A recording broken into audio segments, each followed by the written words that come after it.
Hello. Thank you, everyone. So, first of all, I have to say this is a very historic moment because I have steadfastly resisted the label millennial since I first heard the word millennial. So, my friends were all cracking up. They're like, Laura, what are you doing? And I was like, oh, I'm on this panel. And they're like, what panel? I'm like, well, it's called Millennials on Mission. And they're like, oh, please, can we just come just to like hear you finally admit it, right? So thank you. I am growing in front of your eyes. So thank you so much for inviting me to talk. I mean, this forum is so blessed.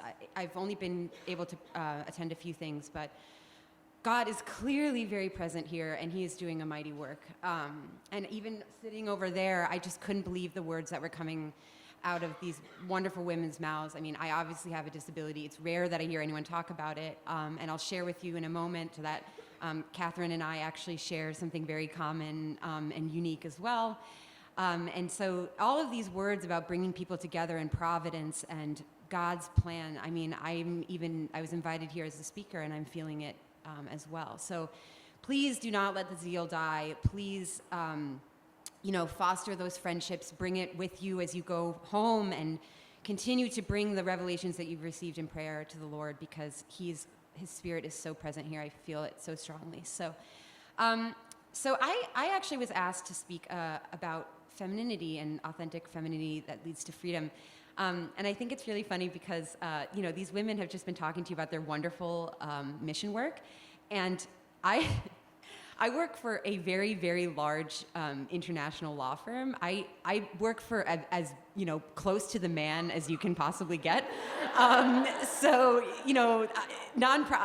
We help nonprofits form sometimes. That's about as close as I've gotten to this wonderful work that they are all doing. But I was really pleased to be able to think about femininity because what it really has made me realize is like, okay, women come in any variety of, shapes and gifts and sizes and ways of life and all of these things. So how do we talk about femininity in a way that applies to all of that? I forget which panelist mentioned about each person has to find their own way of being holy. I think it was Claire. How do we find that in terms of our unique way of being, living out femininity, especially if you are like me? I'm still in the process of getting to where my mission place is, right? I'm currently at my firm because I'm being formed and I'm learning how to be the best lawyer I can be, and I want to put that to different uses later, but I'm still in the process, right? And I was thinking about this, and there are two words that really came to my mind when I was thinking about femininity and living it in the world, no matter what it is that you're doing. And it touches on a lot of what some of the other ladies have spoken about today. So the two words are courage and vulnerability. I think sometimes we might say receptivity or openness, but I really like the word vulnerability because it has alongside of it that necessity of trust, right? You can be receptive. You need to have that trust in order to know that you can truly be vulnerable in front of someone. And I struggled with this for a really long time. I grew up in an anomaly Catholic family. We went to Mass most Sundays, but not religiously. My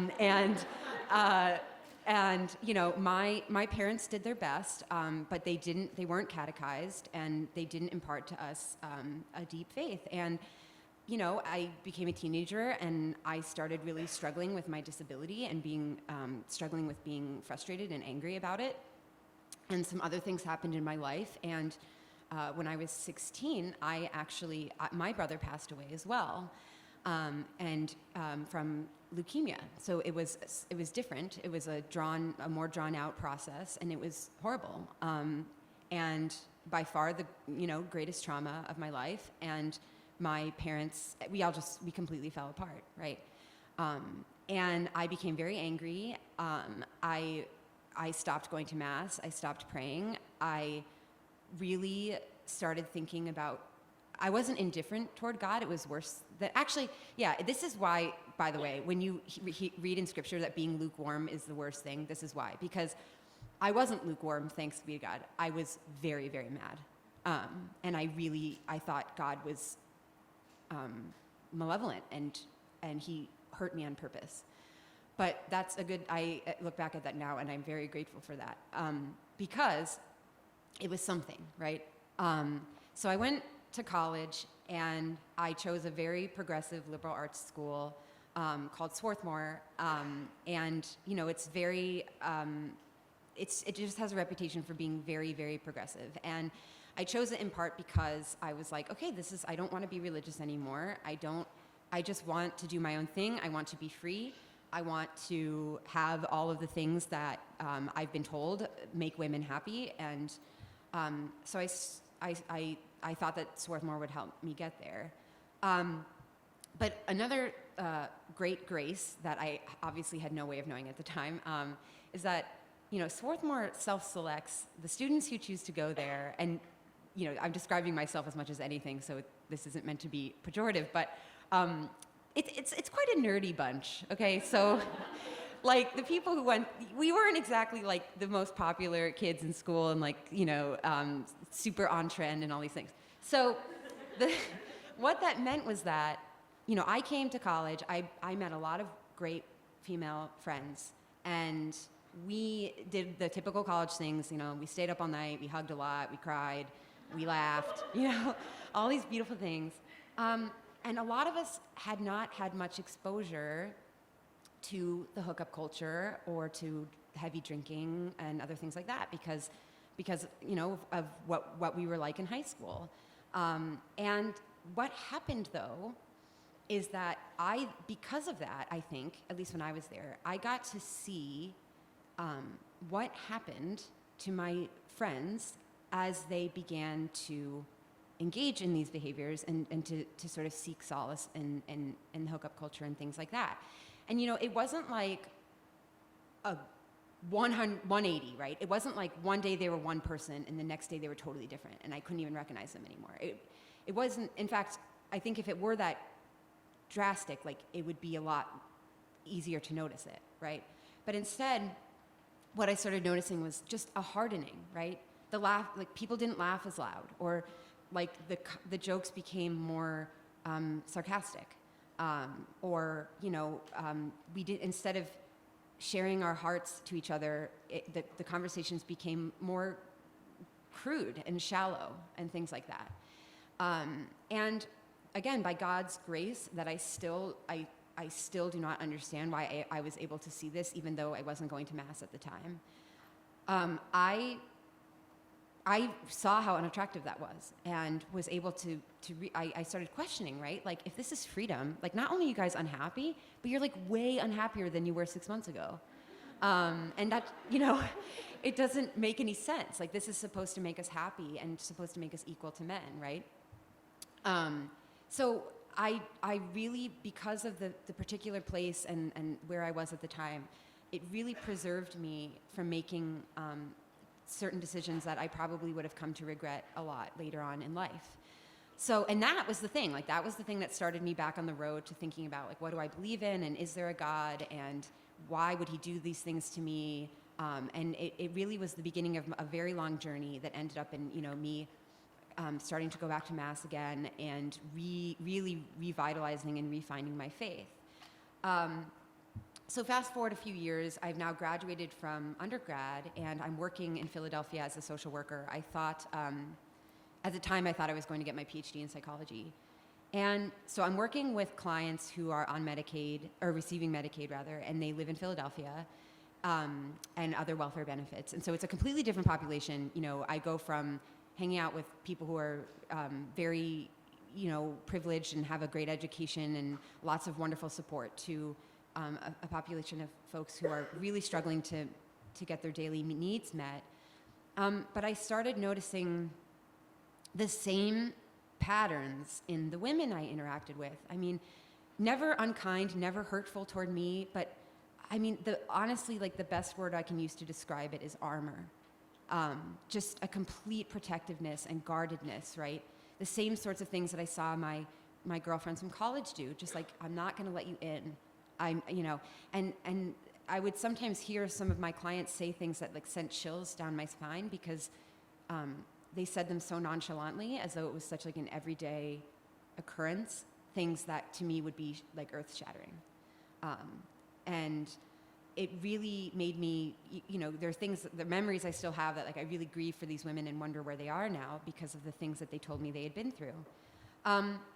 So, I've gone through college, I've now started this job, and I'm thinking to myself, I didn't make the choices that my friends made in college, so, I don't have that issue. Like, I thought of myself as not being like them, right? And then I was with the clients in Philadelphia, and I thought to myself, like, I haven't undergone these particular trials.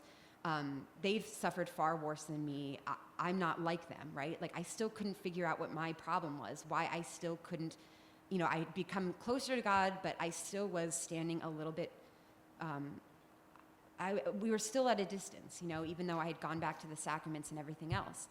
And it was through becoming friends and just participating in more of the family life of other beautiful Catholic women and other beautiful Catholic families that I realized that what I was telling myself about not being like these other people was a complete lie, right? Because it doesn't matter. It doesn't matter what your particular circumstances. It doesn't matter what crosses you've been given or where your life circumstances are. Each of us is going to be given a cross or a circumstance, and the devil is going to get in there, and he is going to try to take away that openness, right? That vulnerability that I was talking about before. Why? Because when we are fully open, like when we allow God to pour himself like into us, and we return that trust back, that is when our courage and our strength really catches fire, right? So like I think about childbirth, right? You have this woman, and everybody, you can recognize just on its face, like this is one of the greatest feats of strength, right? That happens in the world, and it happens every day. But you can't separate out, one of the reasons that act is so strong is because of how incredibly vulnerable the woman is in those moments. She's completely dependent on, hopefully her husband or her medical care team, but she is totally dependent on someone to make sure that she is safe and her baby is safe. And it's the same with us and our femininity. We can't be the strong woman without having that openness, that vulnerability as a part of it. Because when you take that away, when you take away that softness around the edges, that's when we wall ourselves off to God, to relationships, and to our own selves. And so, I was listening to Catherine talk, and I was getting a little bit teary too, because one of the things I wanted to share was like, I thought I considered myself a strong person, and I considered myself, that I was great at advocating for myself. I was great at asserting my needs. And it wasn't until I became friends with a family, and the family, it was two daughters and the mother and the father, right? So the father was the only man in the nuclear family, and he passed away very suddenly. And watching and sort of participating in the mother and her daughters grieve that loss in a very honest way. Like, it's not like they said, like, oh, we feel fine. God is good, and we feel like we feel no loss. That wasn't it at all. They faced it openly. They welcomed others into their home. They were just so open and open. They opened themselves, and they opened their hearts even in the midst of all of this grief. And there I am. They don't know my past. They didn't know that I had lost my brother. But I received so much healing from that, because that was what I needed. It was what I had needed when I was 16 years old, and no one knew how to give it to me, because nobody in my family knew that's what we all needed as well. So like, I think the thing that I want to just communicate to you is there are grand things that we can do. There are lots, we can go out into the world and do amazing things, and maybe that's what we're called to do. But there are also tiny, tiny little things that we can do in our everyday world. And I think that one of the greatest things that we can do is asking the Lord honestly, what is it in my heart? what am I, where are the blockages? Like, what is it that I am afraid of?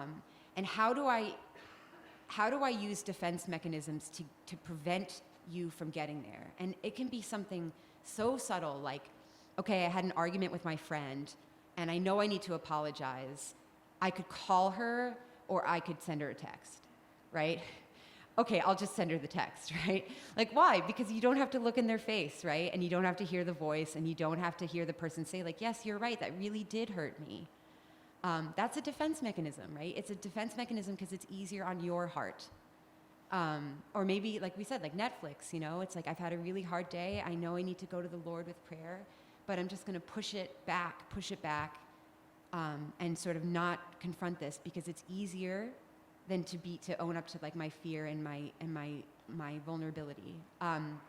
So I think like what I would say is I would really encourage all of you to just go in prayer and ask the Lord, like, what are these things that I might not even know in my own heart that I've been holding back and that I really need to be given over to your mercy so that I can be freer and have a more open heart and heal others through my own openness.